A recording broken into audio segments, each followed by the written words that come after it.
کبھی دنیا کے اندر کوئی ملک سیاست کے بغیر تبدیل نہیں. نبی صلی اللہ علیہ وسلم انقلاب لے کے آئے, مدینہ کی ریاست سنبھال. اس سے پہلے 13 سال میں صرف 800 لوگ مسلمان تھے. جب انہوں نے ریاست سنبھالی تو انہوں نے دنیا میں ایک مثال قائم کی, عدل اور انصاف کے اوپر ایک ریاست, جس سے متاثر ہو کے دنیا ان کی طرف آئی. یہ جو ہم کہتے ہیں نا سیاست بری چیز ہے, سیاست بری چیز اس لیے ہے کہ جو شریف آدمی ہیں وہ بزدل ہیں, ڈرتے ہیں سامنے آتے ہوئے. مفاد پراز کا مقابلہ چودھری دے کے وغیرہ ڈر جاتے ہیں.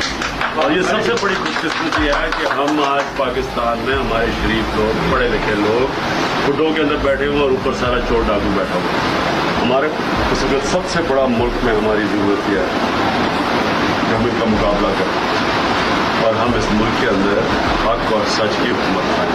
یہ ہے ہمارا دین, ہمیں اس کا کہتا ہے یہی عبادت ہے. میں اس کو عبادت سمجھتا ہوں, میں یہ سیاست نہیں سمجھتا, اس کو میں اس کو عبادت سمجھتا ہوں. میں اسے تبلیغ بھی سمجھتا ہوں. مجھے کئی دفعہ تبلیغی جماعت والے کہتے ہیں جو ہمارے ساتھ ٹائم لگاؤ, میں کہا اصل تبلیغ تو میں کر رہا ہوں. نبی صلی اللہ علیہ وسلم کو ہماری طرح کی تبلیغ کی تھی, انہوں نے مشکلوں کا سامنا پڑا, گند اچھالا, سب کچھ کیا ان کے اوپر. آج پاکستان میں جا کے لوگوں کو نماز پڑھے, روزے رکھے, میرے پر کون گند پھینکے گا؟